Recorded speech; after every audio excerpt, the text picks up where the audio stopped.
నమస్తే. Welcome to Telugu 360. మనతోని ఒక స్పెషల్ గెస్ట్‌ని అయితే తీసుకొనొచ్చాను. తెలంగాణ ఉద్యమకారుడు, బీజేపీ నేత, అదేవిధంగా కేసీఆర్ దగ్గరి ఫ్రెండ్ అని గూడా చెప్పుకోవచ్చు. అలాంటి వ్యక్తిని మీ ముందుకైతే తీసుకొనొచ్చాను. కన్నబోయిన రాజయ్ యాదవ్ గారైతే మనతోనైతే ఉన్నారు. సార్ నమస్తే సార్. నమస్తే. సార్ ఎట్లా ఉంది సార్ మన తెలంగాణలో బీజేపీ అధ్యక్షుడు ఎవరు అన్న దానికి గూడా సమాధానాలు రావట్లేదు. ఇప్పటికి గూడా ఒక ప్రశ్నగా మారిపోయింది. ఏం చెప్తారు సార్? ఇంకా 12 రాష్ట్రాలల్లో అధ్యక్షులు కాలే. హ్మ్. అవును. 12 రాష్ట్రాలలో అధ్యక్షుడు కాలే. జాతీయ అధ్యక్షుని ఎన్నిక కూడా ఉన్నది.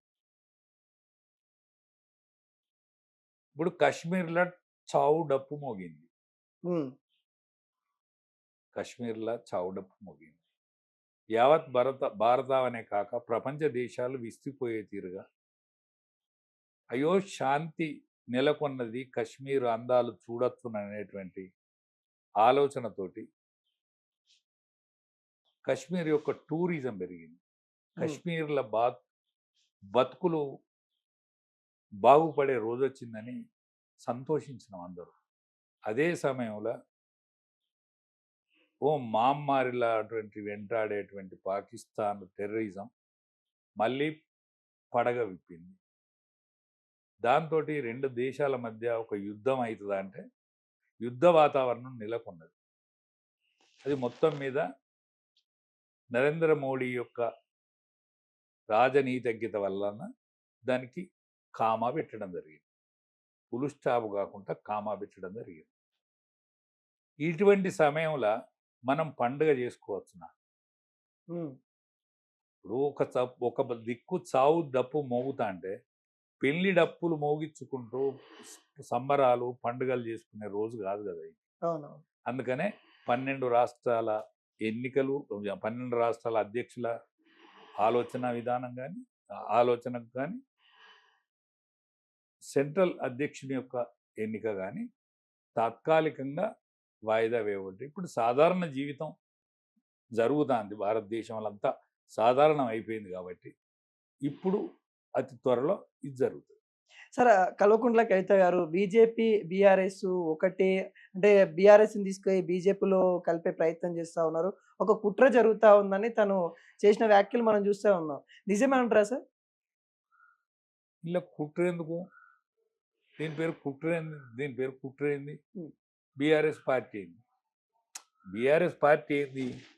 ఒక రాష్ట్ర పార్టీ, ఒక కుక్క. జాతీయ పార్టీగా. ఇప్పుడు అందులో ఓ జాతీయ పార్టీని చేసిండు దాన్ని. హ్మ్.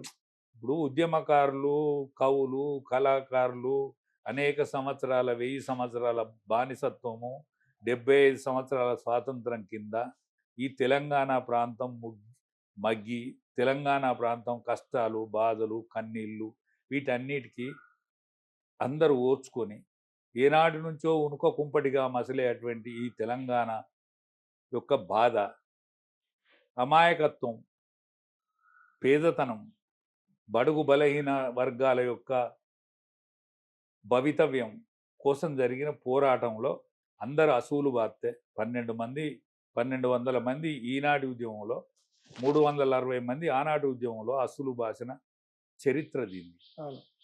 ఈ టీఆర్ఎస్తో చరిత్ర మొదలు కాలే, ఆయన చెన్నారెడ్డితోనే మొదలు కాలే. హ్మ్. ఆనాడే రావోయి మర్రి చెన్నారెడ్డి, ఇకనైనా రావేమి వెర్రి చెన్నారెడ్డి అని మా సంగమరెడ్డి సత్యనారాయణ గారు పాడితే, అంటే చెన్నారెడ్డి రాలేదన్నట్టే కదా ఉద్యమానికి. అవును. చెన్నారెడ్డి రాకుండానే కదా ఒక గొప్ప నాయకుడు ఉన్న దాంట్లో ఇగురవంతుడు అని రాబోయి మర్రి చెన్నారెడ్డి అని మా వరంగల్ బిడ్డ, హ్మ్. హ్మ్. ఉద్యమ గడ్డ మీద పుట్టినటువంటి వరంగల్ బిడ్డ, ఒక యదువీరుడు పిలిస్తేనే కదా నువ్వు వచ్చింది. హ్మ్. దాని తర్వాత ఇక్కడ నువ్వు మొదలు పెట్టినవా? ఇది అనేక మంది మొదలు పెట్టింది కదా, అవును. అనేక మంది స్టార్ట్ చేసింది కదా. ఇప్పుడు తెలుగుదేశం పార్టీ సమైక్యవాద పార్టీలా నువ్వు మనుగడ సాధించినవు కదా, కాంగ్రెస్ పార్టీలో మనుగడ సాధించినావు, దాని తర్వాత తెలుగుదేశం పార్టీలో పోయినావు, 83లో ఓడిపోయినావు, దాని తర్వాత గెలిచినావు, రవాణా శాఖ మంత్రిగా ఉన్నావు. రవాణా శాఖ మంత్రిగా ఉన్నప్పుడు తెలంగాణ యాదికి రాలేదు కదా నీకు? హ్మ్. తెలంగాణ యాదికి రాలేదు కదా. తెలంగాణ విమర్శిస్తూ మాట్లాడిన రోజులు ఉన్నాయి కదా. సమైక్య రాష్ట్రమే మేలన్న పార్టీ కదా అది. ఆ పార్టీలనే కదా నీ మనుగడ స్టార్ట్ అయింది. ఉమ్, నువ్వు పుష్పించింది, నువ్వు రుమాలు చుట్టింది, ఆ? నువ్వు కనిపించింది. అది గద ముక్కు అయినా కోటేరు లాంటి ముక్కుగా కనిపించిన బాపతి ముక్కు ఎక్కడిది? తెలుగుదేశంలే కదా నీ రాజకీయ ప్రస్తావన. దానిలో నువ్వు ఎక్కడ జమదారు అయినాక కదా నీకు యాదికి వచ్చింది. ఉమ్, ఉమ్, ఇప్పుడు ఎస్ఐగా ఉండగానో ఎస్పీగా ఉండగానో యాదికి రాలేదు కదా తెలంగాణ. నేను తీనిపట్టే జమదారు చేసిండ్రు, నేను ఉపాధ్యక్షు వైస్ చైర్మన్ చేసిండ్రు శాసనసభకు. వైస్ చైర్మన్ చేసినాకనే కదా ఉమ్, అరే ఏం లేవున్నదని ఎంకలాడుకుంటుంటే తిరుగుతా అంటే. అప్పటి వరకు నక్సలైట్లు సపరేట్ తెలంగాణ, బీజేపీ కూడా 2 రాష్ట్రాలు, ఒక్కోటి అయితే 2 రాష్ట్రాలు తెలంగాణ. అప్పటి వరకే ఇందిరారెడ్డి అనేక మంది తిరిగినాక ఇన్లేమన్నా పానం ఉన్నదా అని చూసినావు కదా. ఆనాడు కవులు, గాయకులు, ఉద్యమకారులు. నక్సలైట్ ఉద్యమం ఎట్లా పుట్టిందండి? ఉమ్, అణచివేతకు వ్యతిరేకంగా. అవును. సాయుధ పోరాటం ఎందుకు పుట్టిందండి? రజాకారులకు వ్యతిరేకంగా. ఈ కలిసిన నాడు నుంచి విడివాడాలనే పోరాటం జరిగింది కదా. ఈ నీకేరికేనా? ఇవన్నీ కవితకు తెలియకుండానే మాట్లాడుతుందంట. కవితకి ఏమేరక? ఆమె అమెరికాలో ఉన్నది పాడై. ఉమ్. ఆమెకి ఏమేరక? తను జైల్లో ఉన్నప్పుడు కూడా బీజేపీ కలుపుకోవాలని కుట్ర చేసిరు అన్నట్టు కూడా మాట్లాడుతుంది కదా. అది జైలుకి ఎందుకు పోయింది? ఉమ్. ఏమైనా పోరాటం చేసిపోయిందా? తెలంగాణ కోసం తను ఎమ్మెల్సీ పదవి కూడా రాజీనామా చేస్తా అంటే వద్దు బిడ్డ అని ఈయన పంపించి. మరి ఎమ్మెల్సీ ఎందుకైనా నువ్వు? ఉమ్, నువ్వు ప్రజాక్షేత్రంలో ఓడిపోయినావు కదా. నువ్వు రేషంగల పిండానివే కదా. ఎమ్మెల్సీ ఎందుకు నాయన? నాకెందుకు ఇస్తావు? ఎవరికన్నా ఉద్యమకారునికి ఇవన్నీ నువ్వు ఆనాడు ఎందుకు ప్రపోజల్ చేయలే? ఎందుకు ప్రపోజల్ చేయలే అంటారు. ఉమ్.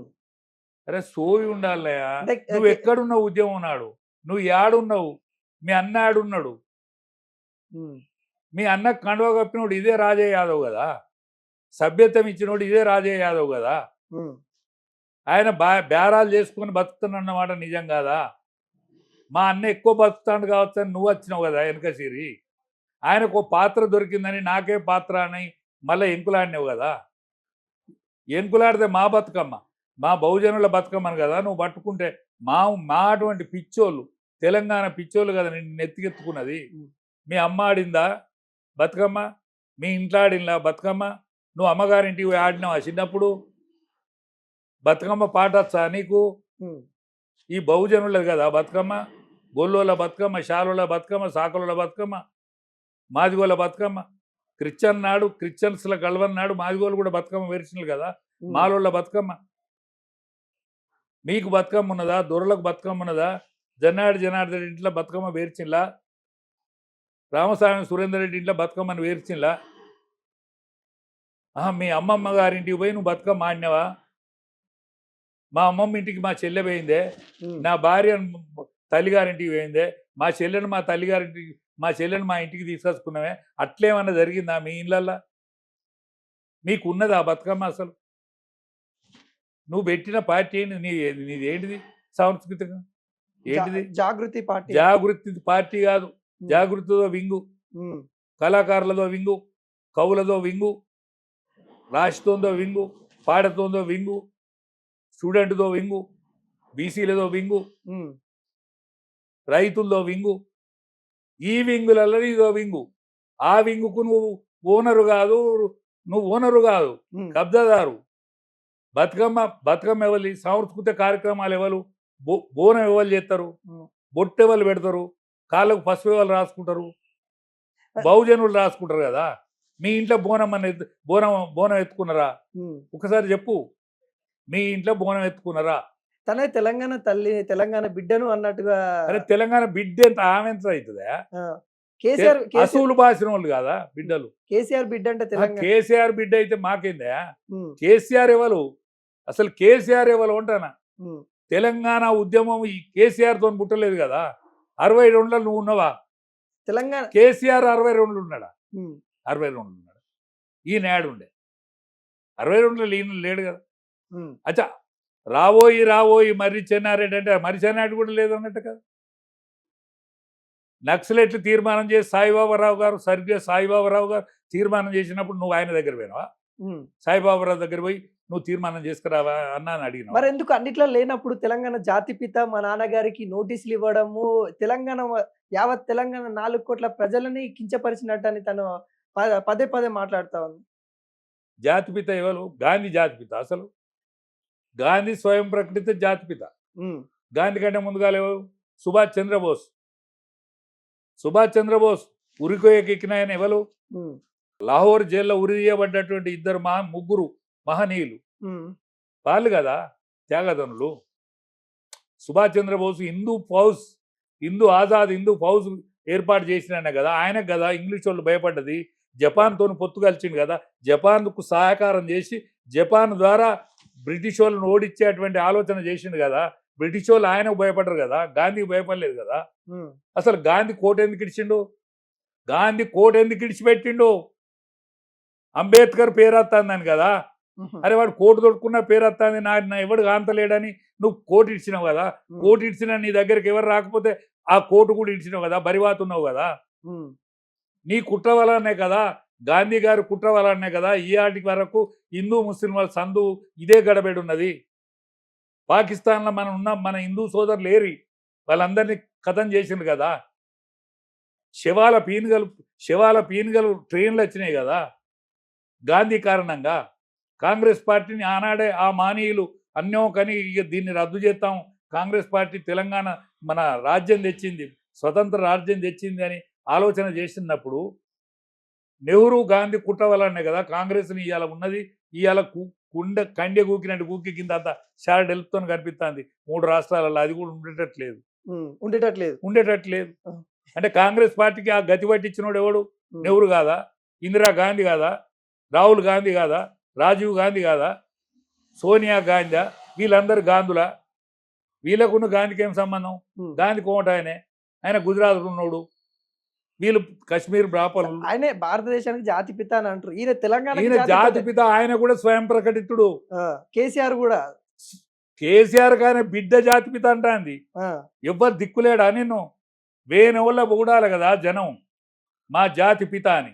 అంతకంటే ముందుగానే కదా వీళ్ళు వంట వార్పు చేసిన నీ వల్ల, వంట వార్పు చేసిన శాలోళ్ళు నీ వల్ల, సాకలోళ్ళు నీ వల్ల, మంగళోళ్ళు నీ వల్ల, మాదిగోళ్ళు నీ వల్ల, ఎవరు గొల్లోళ్ళు నీ వల్ల. ఎలుమోళ్ళు వంట వార్పు చేసిల్లా, రెడ్డి వాళ్ళు చేసిల్లా, దొరలు చేసిల్లా, అందులో మిడిల్ క్లాస్ రెడ్లు చేసిళ్ళు, దొరలు చేసిల్లా, జనార్దన్ ఇంట్లో బోనం చేసిల్లా. నీ ఇంట్లో బోనం చేసినవా? నీ ఇంట్లో ఉప్పుడు పాసం ఉన్నవా? కొంచెమని ఉండాలి మాట్లాడుతందుకు. అదుపు వాళ్ళకే నరం లేనికే నానా తీరులో మాట్లాడుతుంట. నీకు నరం ఉండాలి కదా. ఎందుకు నరం ఉండాలి? నువ్వు ఒక అయినింట్లో పుట్టినావు, నువ్వు కేసీఆర్ కూతురు, అందుకనే పార్లమెంట్ మెంబర్ అయినావు.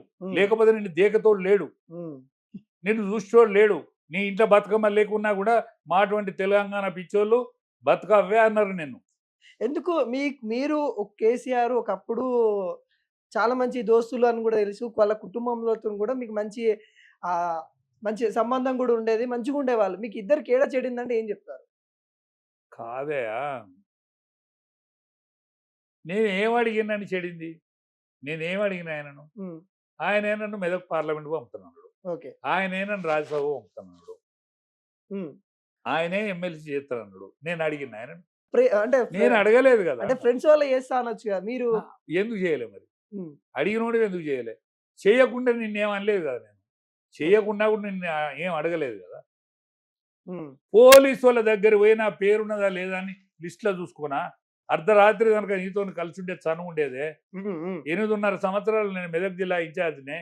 నువ్వు ముఖ్యమంత్రి అయినాడు, నీ అసెంబ్లీకి కూడా ఇన్ఛార్జ్ నేనే కదా. అర్ధరాత్రి కనుక ఉండి నీ భుజాల కింద చేసుకపోయి నేను మంచంలో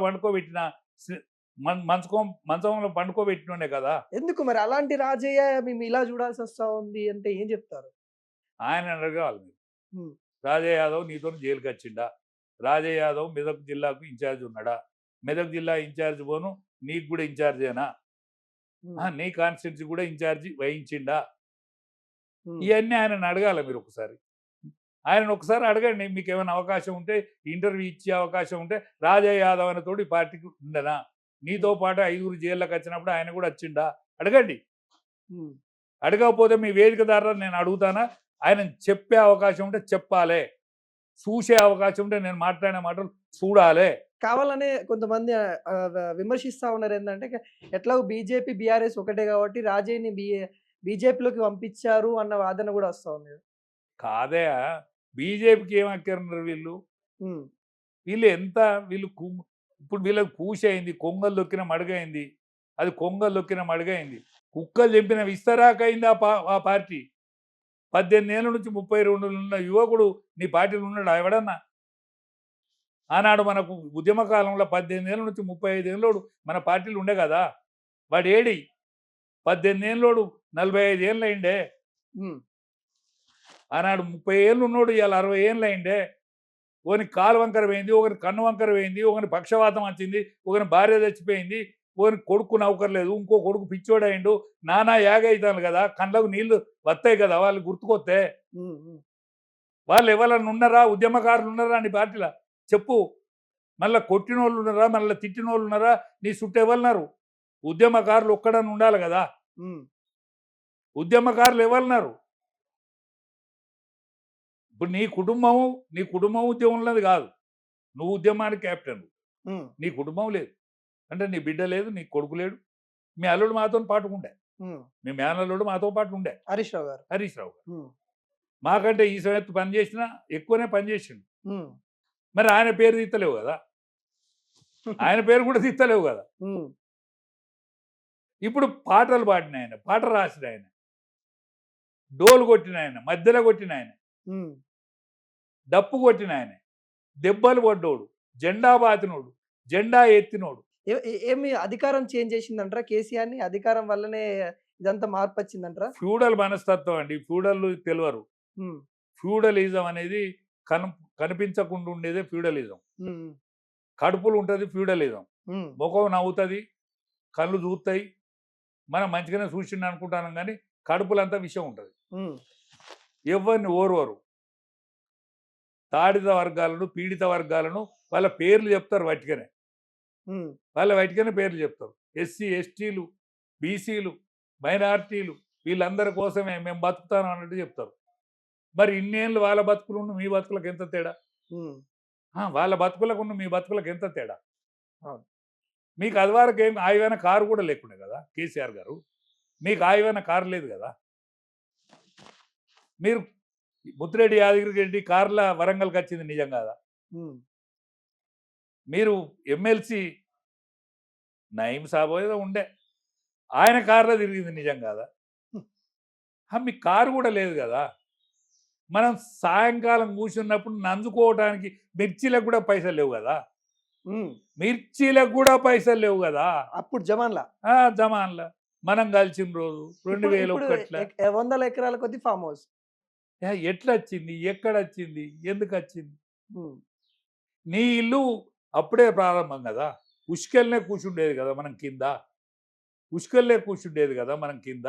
మీటింగ్ పెట్టిన రోజు నువ్వు మెట్టు దిగకపోయేది కదా. మీటింగ్ పెట్టిన రోజు తెల్లార వరకు లారీ వేసుకొని వచ్చేటోడు లారీ, ఆటో వేసుకున్న తోడు వచ్చేవాడు ఆటోడు, జీబు వేసుకొని వచ్చేటోడు జీవోడు. వాడు వచ్చి పైసలకు కూర్చుంటే నువ్వు మెట్లు దిగకపోయేది కదా. ఉమ్.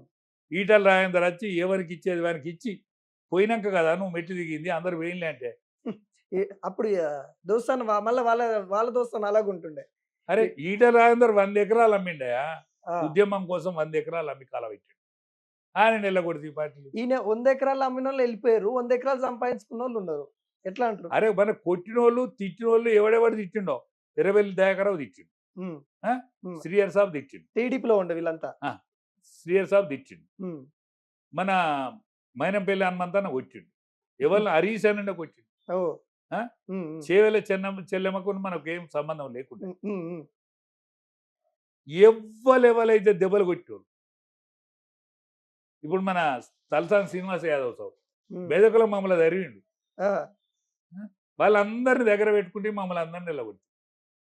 ఏదో సామెత ఉంటాయి కదా, శత్రువులు మన దగ్గర ఉంచుకోవాలి, అరే మిత్రులు. ఒక్కటి చెప్పనానే, ఆనాడు ఉద్యమంలో పాల్గొన్నోళ్ళు వాళ్ళందరినీ చంపచ్చు కేసీఆర్ గారు. మీరు ఎందుకంటే మీకు చంపే అధికారం ఉన్నది అని అంటే ఉమ్, పాట వాడినోడిని డప్పు కొట్టినోడిని ఎంట తిరిగినోడిని జైలుకి వచ్చినోడిని మమ్మల్ని అందరిని చంపేసినాయి ఆయన. ఉమ్, ఎందుకంటే వాళ్ళు ఉండద్దు, ఆ, నేను ఈయన- తెచ్చినోడు కావాలి. ఆ, అది నా ఓటోడు బతికినా ఇప్పుడు ఆ, బతుకున్నా. ఈ కవిత ముచ్చటకు నేను ఆన్సర్ చెప్తాను కదా. ఉమ్, ఉమ్, ఉమ్, నేను కూడా జైలు పోయానని చెప్తాను కదా. ఆ, నేను చస్తే నాయన సన్న చచ్చిపోయాడు, ఉమ్, ఉమ్, జయశంకర్ సాబ్ చచ్చిపోయాడు. వాళ్ళు చెప్తలేరు కదా. మా ఉన్నోళ్ళ ప్రాణాలు తీసి పారే కేసీఆర్ నీకేం కాదంటే చంపుతాడు అందరిని. ఉమ్, అరే ఎక్కడి దరిద్రం ఉండకూడక ఎందుకయ్యా? నిజంగానే తెలంగాణ గాంధీ 5 కావచ్చు, నిజంగానే తెలంగాణ గాంధీ 5 కావచ్చు, కానీ నీ కుటుంబం రాకుంటే, నువ్వు కూడా శాతనైన రోజులు ఈ తెలంగాణ ముఖ్యమంత్రిగా ఉందువు కాక ఉందువు. ఇప్పుడు నువ్వు దళితున్నే ముఖ్యమంత్రి చేస్తా అన్నావు.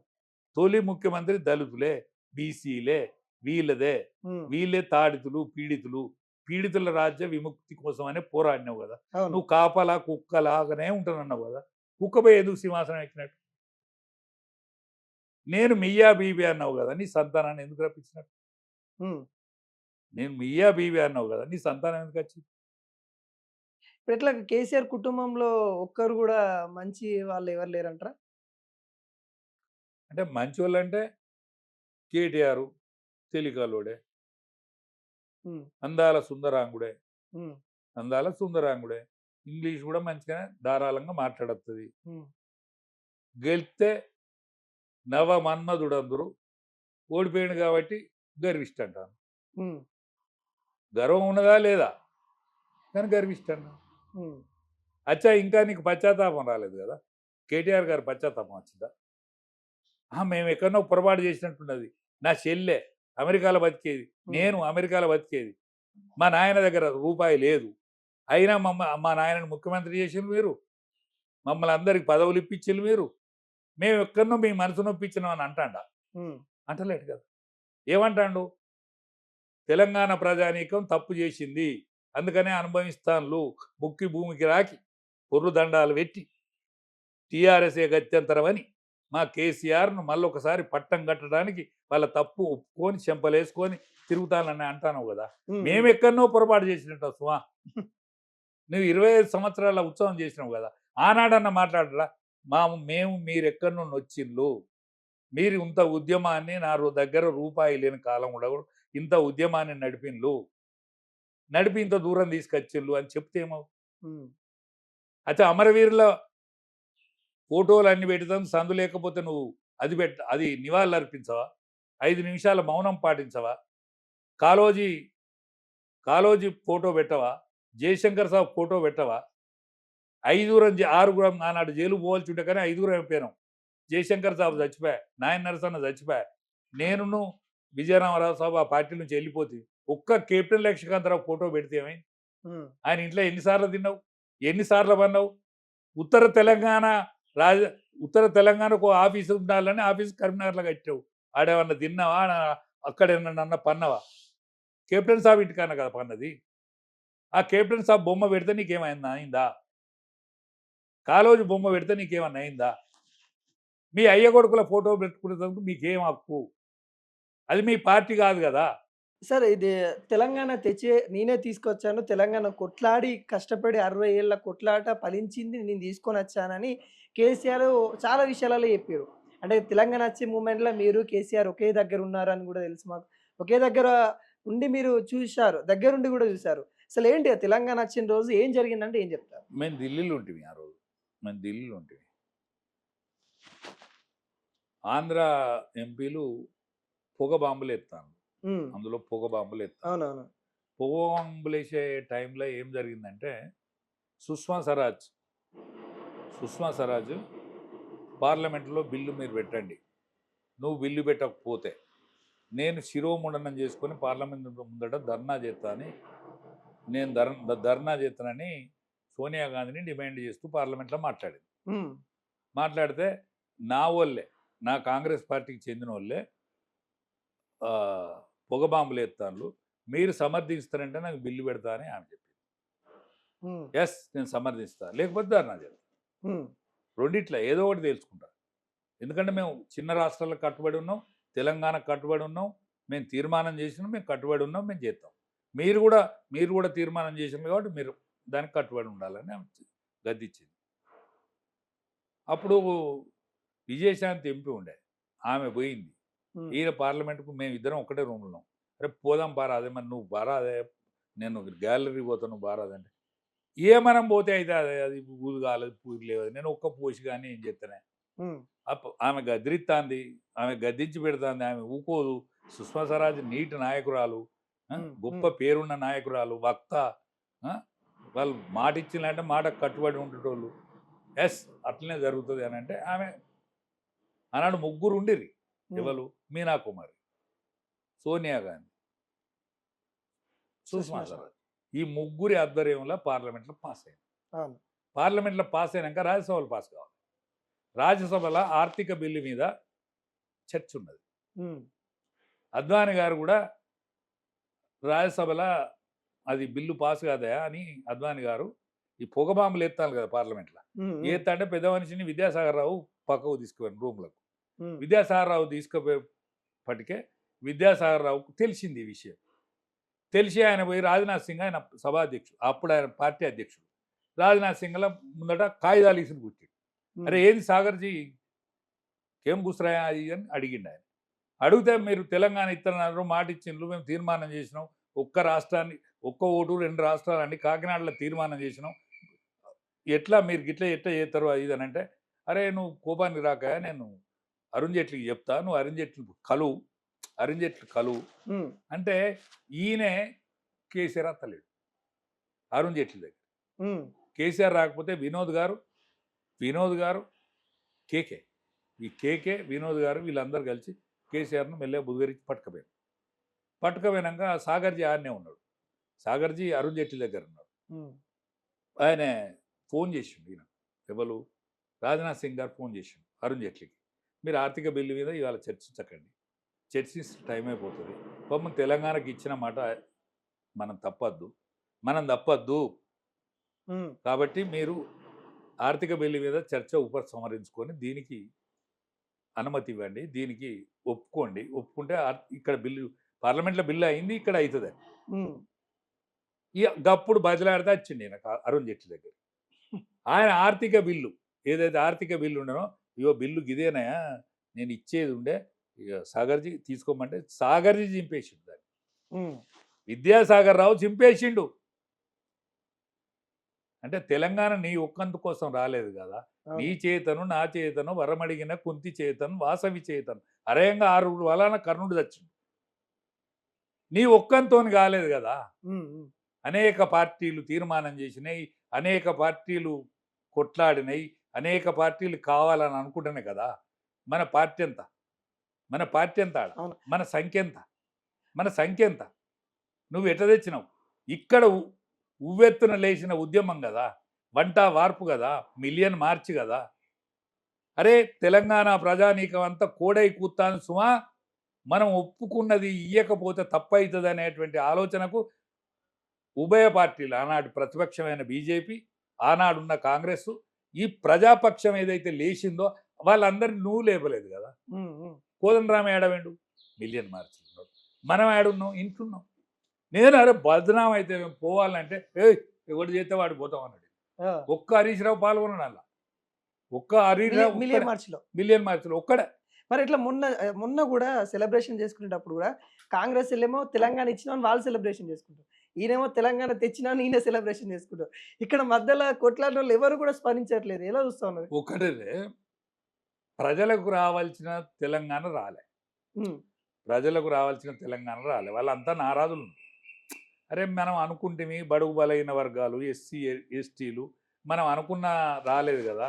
ఆయన పిల్లలు వచ్చిండ్రు కదా, ఆయన పిల్లలు వచ్చి మన పిల్లలకి ఏదైనా జీవితాలు బాగైతాయి అనుకుంటే ఆయన పిల్లలు బాగుపడతాను కానీ మన ఎట్లా అని ఒకసారి గెలిపించినాక కూడా ఆయన నిజం తెలిసినాక మన దగ్గర ఒక స్వభావం ఉంటుంది, మన కుక్క మనం కాలు కడితే చంపుకుంటామా అని మళ్ళీ ఒకసారి గెలిపించింది. ఆ కుక్క పాడుగాన మళ్ళీ అట్టే తింటాను.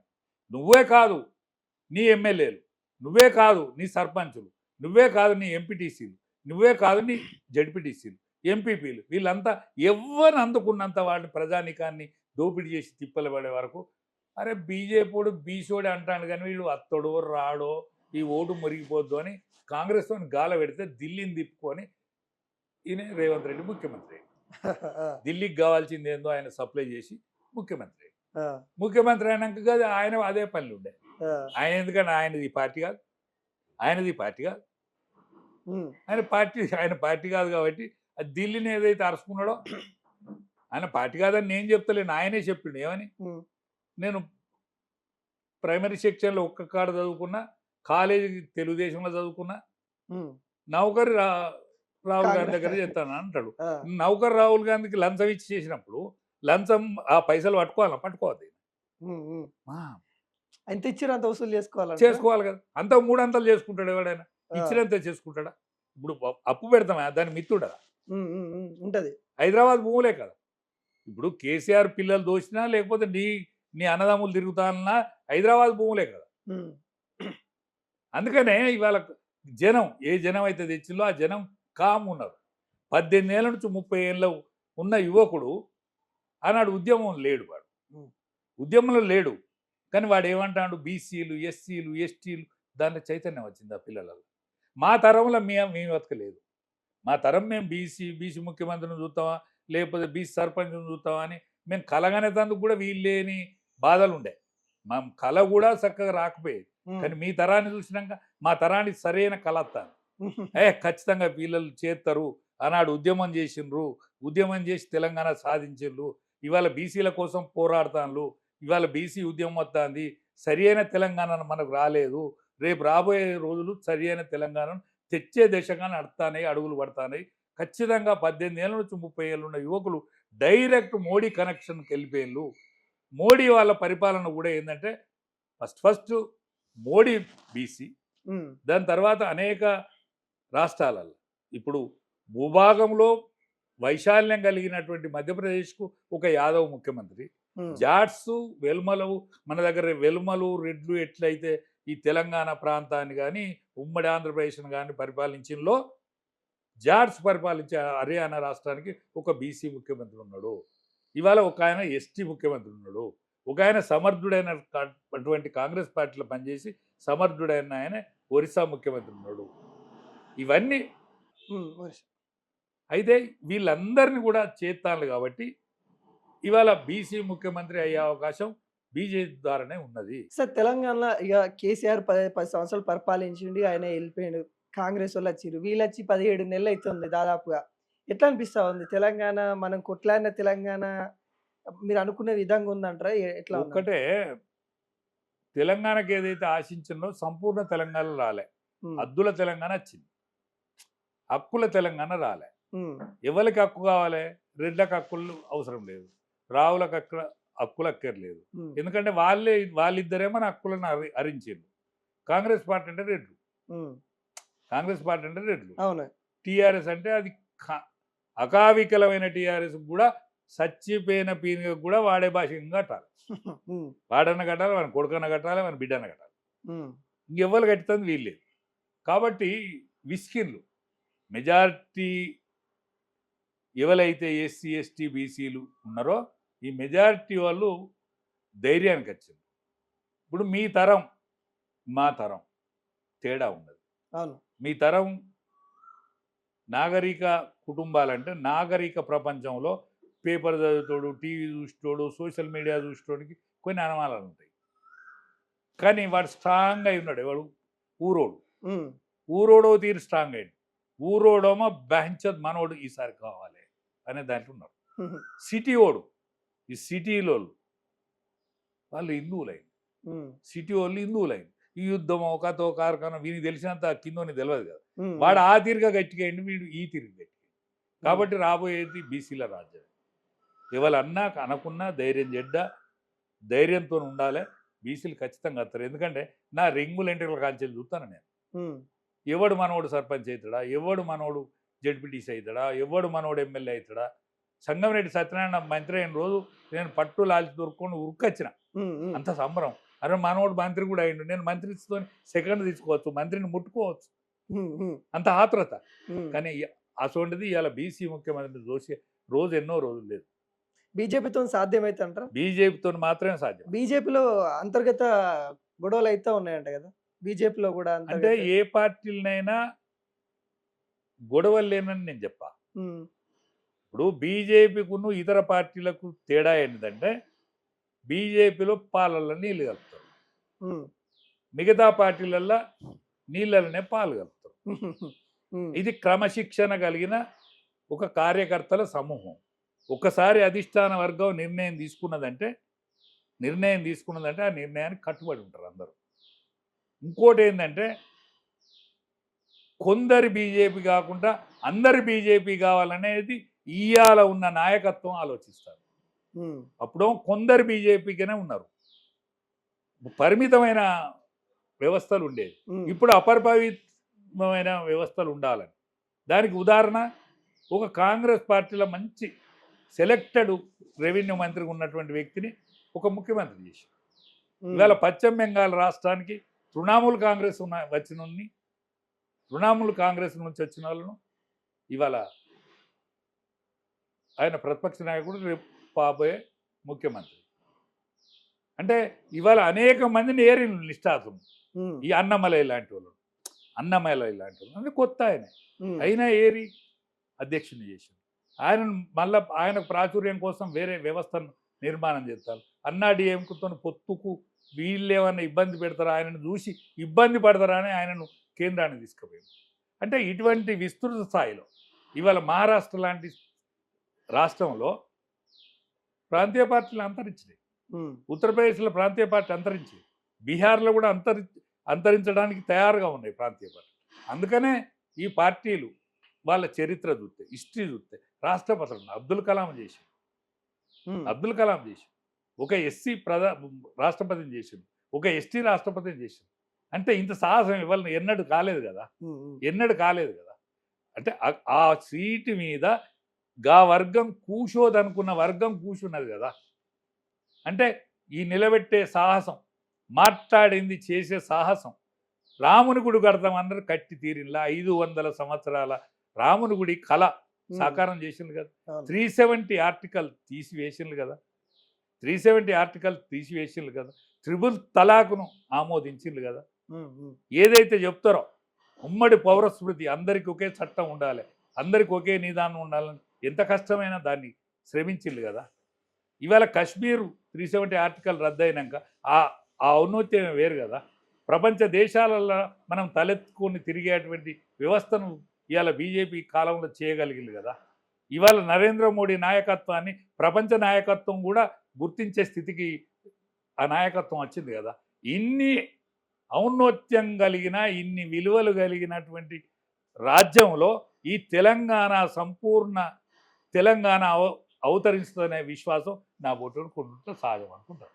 సరే సార్, ఇవన్నీ ఒక రాజకీయాలన్నీ ఒకవైపు అయితే, ఇక నీ బాండింగ్, మీ ఫ్రెండ్స్ ఏదైతే ఫ్రెండ్షిప్ ఏదైతే ఉందో నీకు కేసీఆర్కి, మొన్న ఏదైతే విచారణకి రావడం చూసాం, ప్రతి ఒక్కరు కూడా కొంత బాధపడుతూ ఉన్నారు. తెలంగాణ మొత్తం కూడా బాధపడ్డట్టుగానే మీడియాలు కూడా ప్రచురించాయి. ఆ ఒక బక్క ఎక్కిన మనిషిని ఎందుకు అంత విచారణ పేరుతో ఇబ్బంది పెడతా ఉన్నారు అన్నట్టు కూడా కొన్ని వార్తాపత్రికలు కూడా ఇబ్బంది పెడతా ఉన్నాయి అన్నట్టు ప్రచురించడం జరిగింది. మీరు ఎలా చూస్తారు, ఒక ఫ్రెండ్గా ఎలా చూస్తున్నారు? కొడుకు కోని న్యాయము, తండ్రి కోని న్యాయం ఉండదు. ఇప్పుడు మన మహాభారత హిస్టరీ జరిగింది, ఇక్కడ రామాయణ హిస్టరీ జరిగింది ఈ భూమి మీద. దాని తర్వాత ప్రజాస్వామ్యం కోసం జరిగిన విషయాలు ఉన్నాయి. సాక్షాత్ వెంకట్రామన్